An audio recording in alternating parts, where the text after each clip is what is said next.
Algunos hombres viven según las reglas que el mundo les impone. Otros escriben las suyas propias. George Weggers siguió ese segundo camino como presidente de los bandidos MSI, liderando una de las hermandades más temidas que jamás hayan recorrido el asfalto estadounidense.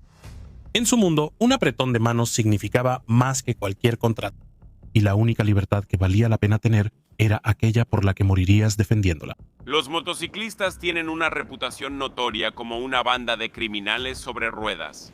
Bajo su liderazgo, los bandidos crecieron a más de 2.400 miembros, extendiéndose a lo largo de 90 capítulos en todo el mundo, desde los caminos rurales de Texas hasta los paisajes urbanos de Australia y Europa. Sus estadísticas actuales son asombrosas. El Club de Motociclistas Bandidos, también conocido como la Nación Bandido o Los Bandidos, es un club de motociclistas fuera de la ley con miembros en todo el mundo. Se estima que tienen entre 2.000 y 2.500 miembros, con más de 300 capítulos ubicados en 22 países, siendo el segundo club de motociclistas más grande del mundo, solo detrás de Los Ángeles del Infierno. Pero Jorge no era solo un motociclista. Él era la mente maestra detrás de un imperio que, en su apogeo, rivalizaba incluso con Los Ángeles del Infierno, sus amargos y violentos rivales. Pero la historia de Weggers es más que solo estadísticas. Es una historia de hermandad puesta a prueba en bares llenos de humo y peleas brutales de un hombre que transformó un club de forajidos en una organización disciplinada, mientras los agentes federales grabaron más de 5.800 de sus conversaciones, acercándose cada vez más a él. Están tratando de crear una imagen diferente. Te van a decir que solo son un grupo de buenos muchachos en un club de motociclistas que entregan juguetes para niños cada año. Quiero decir, peleábamos por toda la ciudad en los bares de striptease, los bares de cerveza, los bares de whisky y en medio de las calles, ya sabes, de manera bastante regular. Y era muy divertido. En 2006 su imperio se vino abajo cuando fue sentenciado por crimen organizado, tráfico de drogas y conspiración, cargos que podrían haberlo encerrado de por vida. ¿Qué motivaba a George Weggers? ¿Cómo llegó tan alto y por qué cayó? Abróchate el cinturón y agárrate fuerte. Esta es la historia de lealtad, ambición y la incansable búsqueda de la libertad.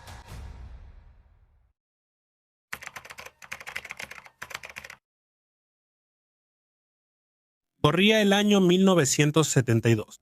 En el tranquilo pueblo de Bellingham, Washington, un joven llamado Jorge Weggers se encontraba en una encrucijada. Con solo 20 años ya había pasado por la tormenta de un divorcio, lo que lo dejaba anhelando algo más que la monotonía de la vida cotidiana. Deseando libertad y aventura, Jorge se sintió atraído por el encanto del club de motociclistas bandidos. El camino abierto y la promesa de hermandad lo llamaban, tentándolo a dejar atrás las limitaciones de su pasado. ¿Pero qué lo llevó a abrazar la vida fuera de la ley? Para Jorge, no era solo la emoción de la rebeldía, era la hermandad. Siempre he tratado de ser un bandido las 24 horas del día, los 7 días de la semana, sin importar dónde esté. Lo encontró en el veterano motociclista Jimmy Garman, un hombre que vivía para la carretera. Juntos podían rodar durante días, a veces semanas, sin un destino en mente, solo dos hermanos persiguiendo el horizonte. Nos levantábamos en la mañana, si no estaba lloviendo, nos subíamos a las motocicletas y simplemente salíamos, sin un lugar en particular a donde ir, solo buscando aventura donde la encontráramos. Sus días estaban llenos de aventura y sus noches. Esas las pasaban en bares con poca luz, cerveza en mano, rodeados de almas afines que compartían su amor por el caos y la camaradería. Podría tomarnos días, podría tomarnos semanas, podría tomarnos un par de horas. Era embriagador, era peligroso. Y para Jorge lo era todo. Quiero decir, peleábamos por toda la ciudad, en los bares de strippers, los bares de cerveza, los bares de whisky y hasta en medio de las calles, ya sabes, de manera bastante regular.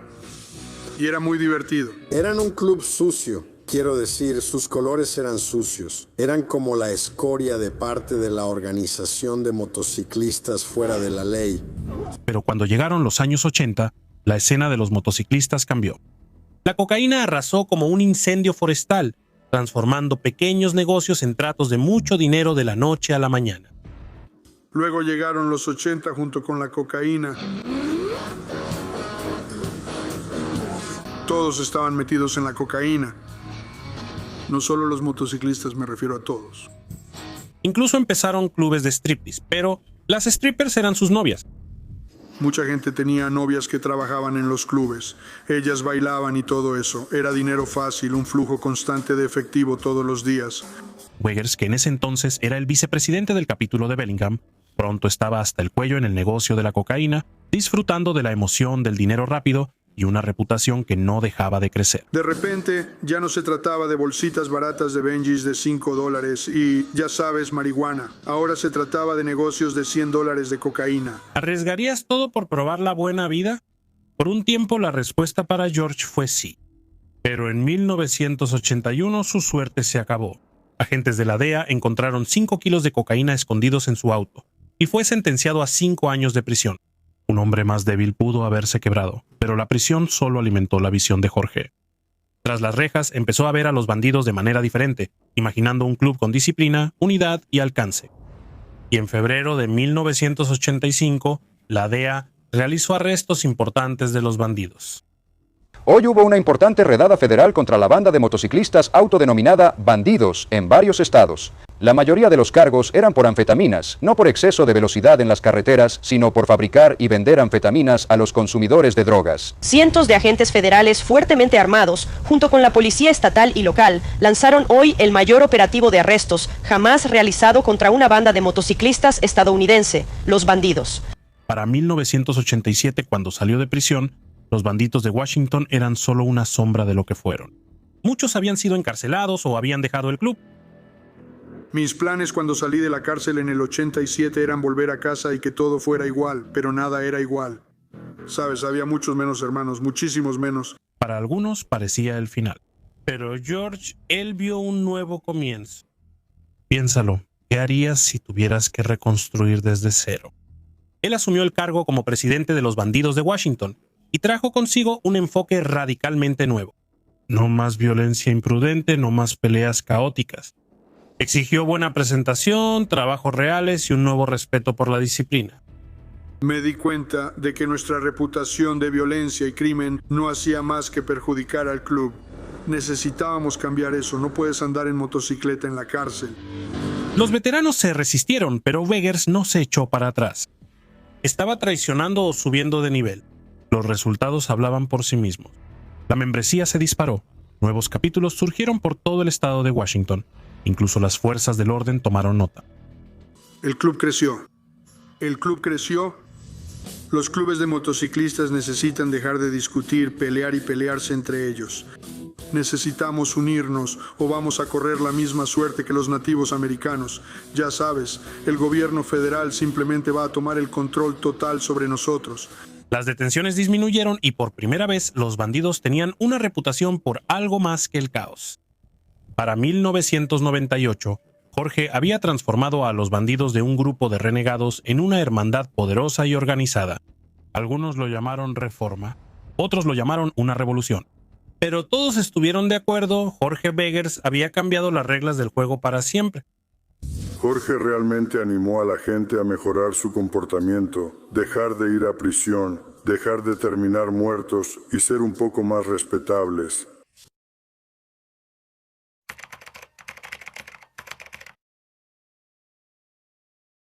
Oigan, hermanos, cansados de las tonterías y la censura de YouTube, es hora de liberarse. Por eso cambié a Patreon, donde puedo traerte el contenido crudo y sin censura que tanto deseas. Únete a mi equipo en Patreon y obtén un paquete increíble.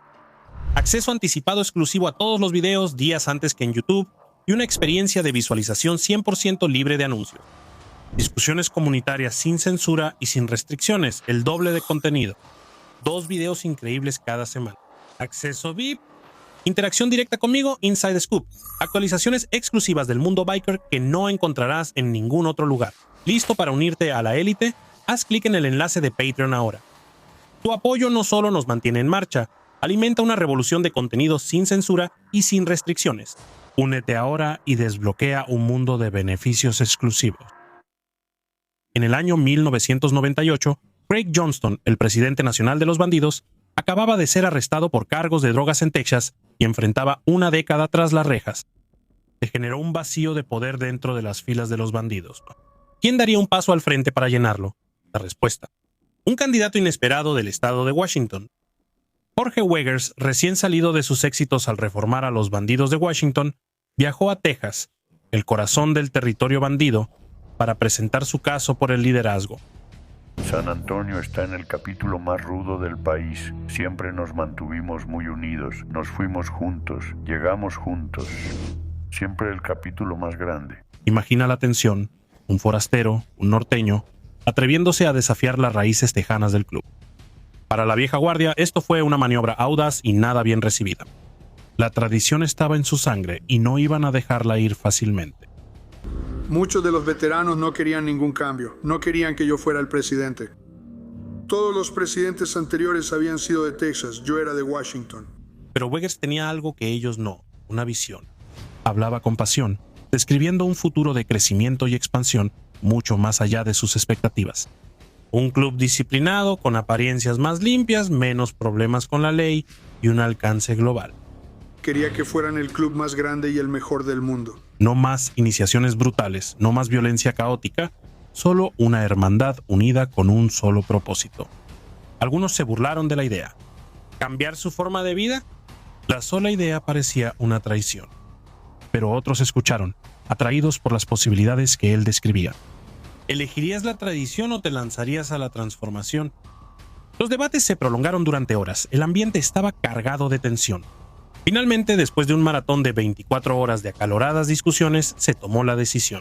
Contra todo pronóstico, George Weggers fue elegido presidente nacional, el primer líder de los bandidos que no era de Texas. Se hizo historia, pero con ello llegó un cambio profundo. Sus reformas comenzaron de inmediato. Weggers abolió las golpizas y las ceremonias humillantes que durante mucho tiempo habían definido el período como prospecto. No creo que hagas a un tipo un mejor hermano dándole un ojo morado o, ya sabes, haciéndolo quedar en ridículo frente a la gente. Bajo su mando, la violencia sin sentido dio paso a la estructura, y el club, que antes era conocido por sus desmanes, empezó a adoptar un enfoque más calculado. Tienes que ganarte ese parche.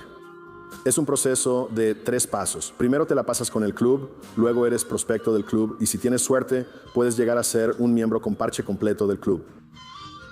El periodo como prospecto es como un campo de entrenamiento. Estás disponible las 24 horas del día. Te pueden llamar en medio de la noche solo para ver cuánto tardas en reaccionar.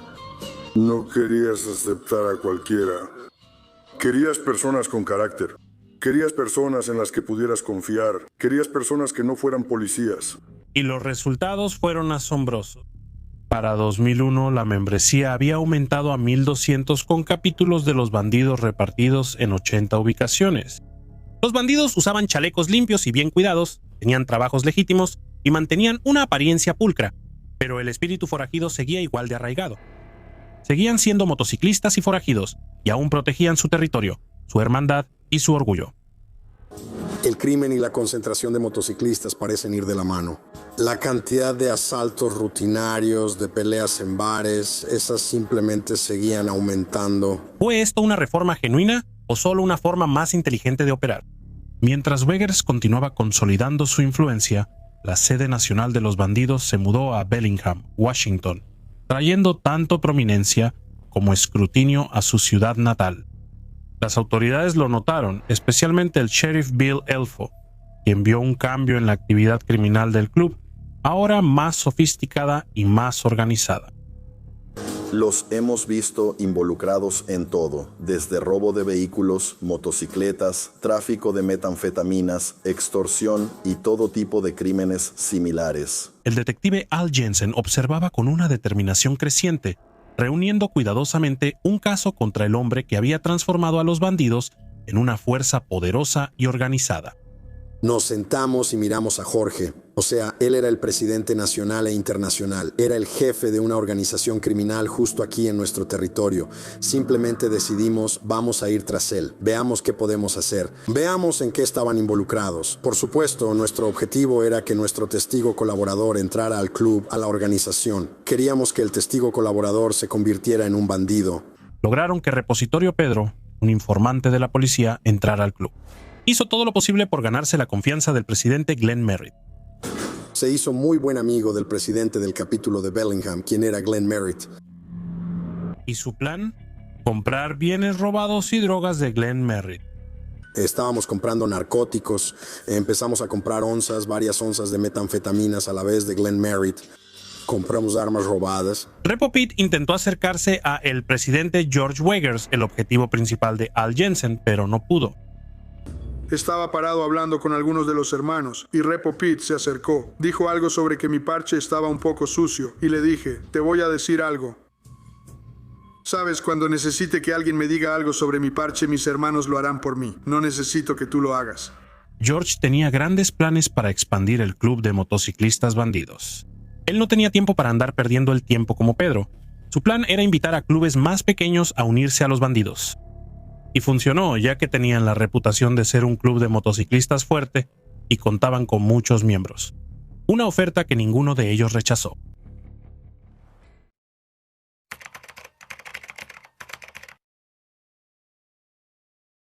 Montana, 2003, puro país forajido.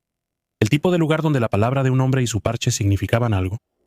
George Weggers y sus bandidos tenían la mira puesta en este bastión salvaje, con la intención de pintarlo de rojo y dorado.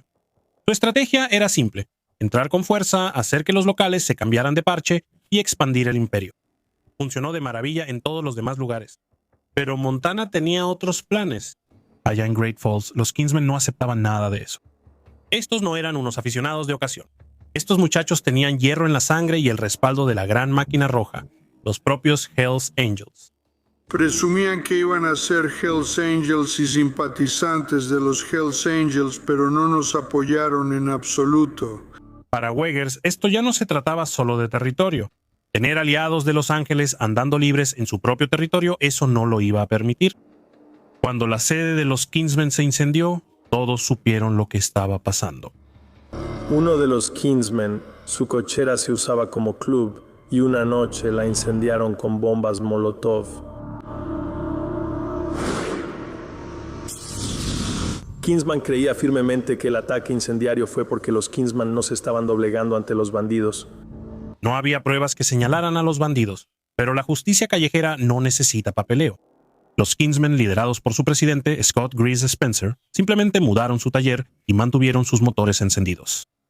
Luego llegó el día en que 9 bandidos aparecieron, armados con armas pesadas y cuchillos. Su mensaje era claro como el rocío de la mañana: entreguen los parches o enfrenten las consecuencias. Se decidió que íbamos a subir y hablar con los Kingsmen sobre dejar de mostrar sus colores en el estado de Montana. Tenían a Grease acorralado. 2 pistoleros lo escoltaban a su casa para quitarle sus colores, mientras sus hermanos estaban encañonados en el taller. Pero Grease no iba a rendirse sin pelear. Pero entonces las fuerzas del orden, junto con el equipo SWAT, recibieron un aviso de que había habido disturbios en la casa club de Kingsman.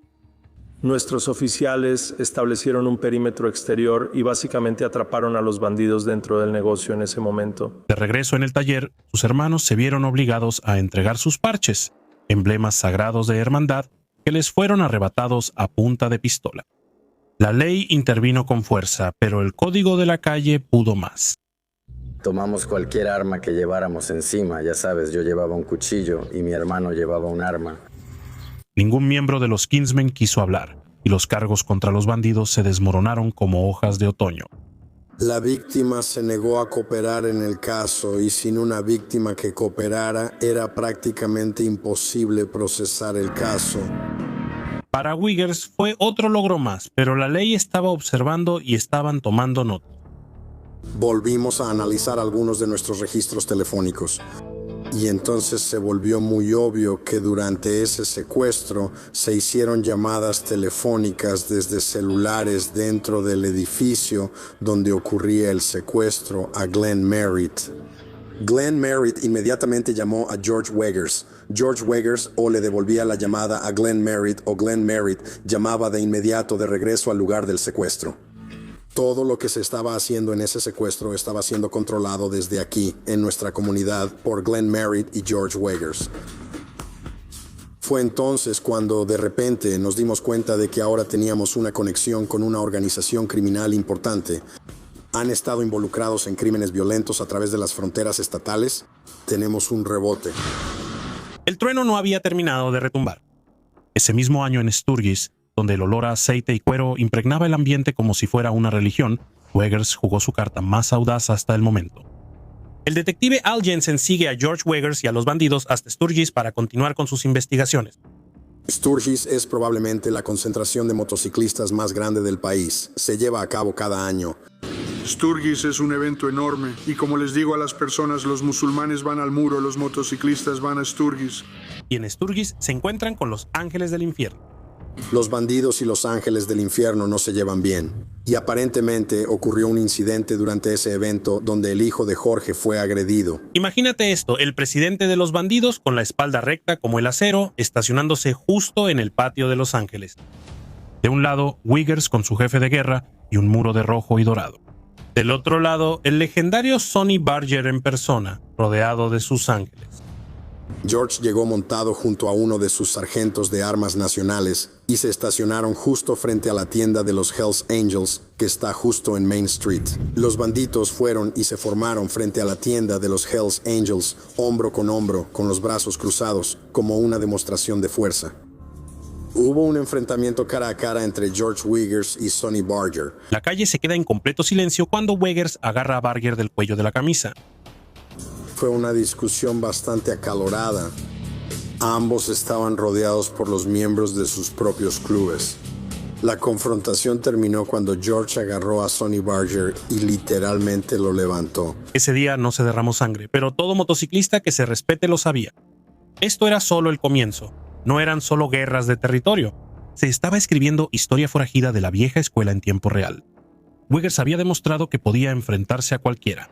Pero en esta vida, mientras más alto subes, más de cerca te observa la ley. Y hermano, te aseguro que estaban observando muy de cerca.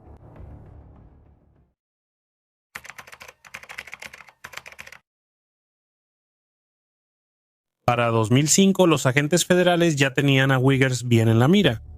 Lo llamaban el cabecilla de un sindicato criminal a nivel nacional, un cerebro detrás de operaciones ilegales que cruzaban las fronteras estatales. El detective Al Jensen, quien había seguido sus movimientos durante años, estaba decidido a atraparlo. Weggers no era solo otro delincuente, él era un objetivo. La investigación fue implacable. Intervenciones telefónicas, vigilancia, informantes, todas eran herramientas en el arsenal de los agentes para desmantelar el imperio que George había construido. Pero tuvieron un contratiempo en el primer intento de intervención telefónica. Teníamos la sala de escuchas completamente preparada. Trajimos técnicos de varias partes del país para instalar todo. Teníamos todo el equipo ahí. Los agentes estaban listos, empezaron a escuchar las llamadas telefónicas. Activamos el interruptor. No pasó nada. Ambos teléfonos habían sido desconectados esa mañana por falta de pago. En una muestra de destreza policial, los agentes federales grabaron más de 5.800 llamadas telefónicas, captando conversaciones sobre asuntos del club, actividades ilegales e incluso vislumbres de la vida personal de Weggers. Pero Weggers no era ningún tonto. Hablaba en clave, evitando cuidadosamente cualquier mención de crímenes que pudiera vincularlo directamente con los negocios ilegales de los bandidos. Hablaban muy poco por teléfono sobre actividades criminales. Eran muy conscientes de las intervenciones telefónicas. La mayoría de los motociclistas simplemente asumen que sus teléfonos están intervenidos todo el tiempo. Pero la red se estaba cerrando, y Jorge lo sentía. Después de meses de intervenciones telefónicas sin resultados, apostó todo a un informante, Repo Pete, un tipo común que soñaba con cuero y parches. Pete pensaba que ya estaba dentro montando junto a Glenn Merritt, uno de los muchachos de confianza de Weggers en Washington. Pero cuando Merritt respaldó que le dieran el parche a Pete, el instinto del viejo dijo que no. Él no es uno de los nuestros. Así de simple.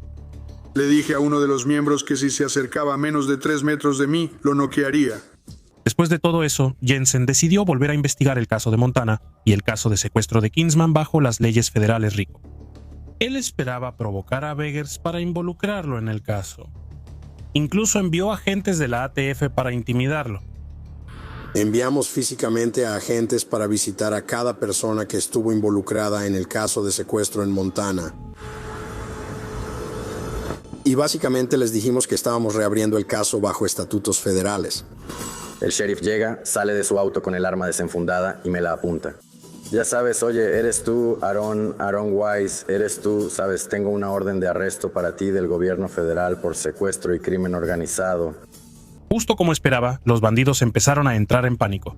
Jorge se incrimina a sí mismo. A través de las escuchas, Jensen capta un mensaje de Jorge Weigers, diciéndole a los miembros de su club que no hablen con los federales.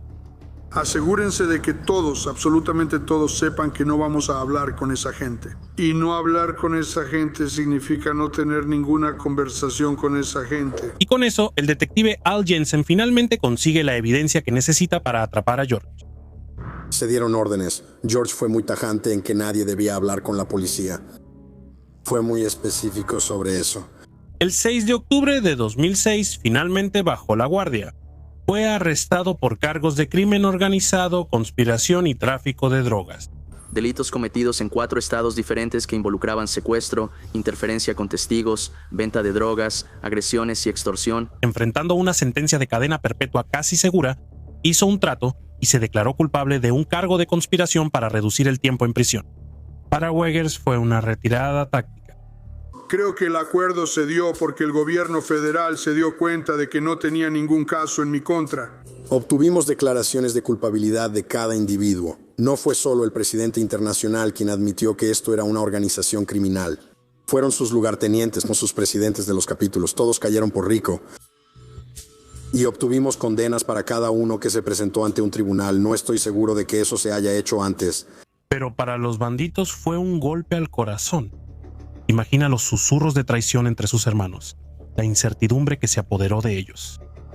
Los antes imparables bandidos ahora se enfrentaban a un futuro incierto. Su líder fue llevado esposado. ¿Podrían mantenerse unidos sin él?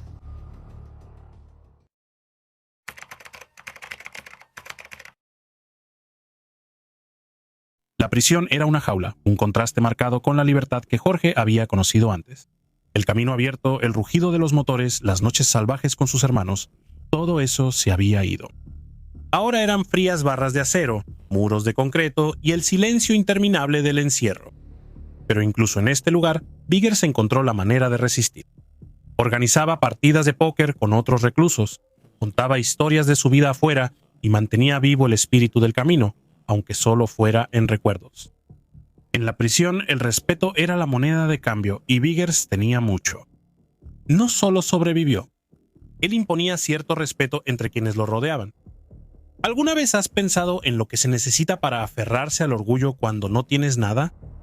Para Weigers no se trataba de la rebeldía por sí misma. Se trataba de sobrevivir, de mantener vivo su espíritu de forajido en un lugar diseñado para quebrar a los hombres. Las lecciones que había aprendido afuera, lealtad, honor, respeto, lo mantenían en pie, recordándole quién era. Y mientras el mundo seguía adelante, él se aferraba a su identidad. Porque para Weigers esto no era el final. Él sabía que volvería a montar.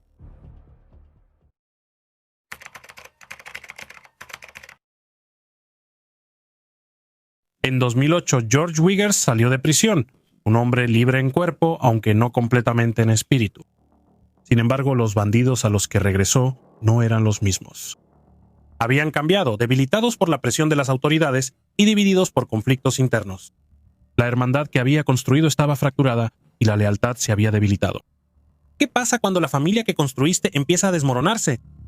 Jeff Pike reemplazó a George Weigers como presidente internacional de los bandidos en 2005 después de que George fuera enviado a prisión por cargo rico. Sin embargo, para quienes lo recordaban, Weigers seguía siendo un símbolo de resiliencia. Su historia se volvió una leyenda, contada en bares y fogatas, un relato de lealtad, riesgo y la incansable búsqueda de la libertad. ¿Cuál es tu historia? Para los motociclistas de la vieja escuela, Jorge Weigers era más que solo un líder. Era un símbolo de lo que significaba vivir bajo tus propias reglas. No conozco otra cosa. He estado en un club de motociclistas desde que tenía 20 años. Esta es la única vida que conozco. No sé qué haría sin ella. He sido muchas otras cosas en mi vida, pero siempre he sido un bandido. Su vida fue un testimonio del espíritu de la carretera, de la idea de que la lealtad y la hermandad valían cualquier precio.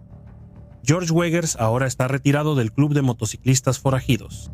Sufrió lesiones en la columna vertebral por un accidente de motocicleta cuando salió de la Interestatal 5 en el condado de Skagit, estado de Washington, en 2010 en Centennial Pacific.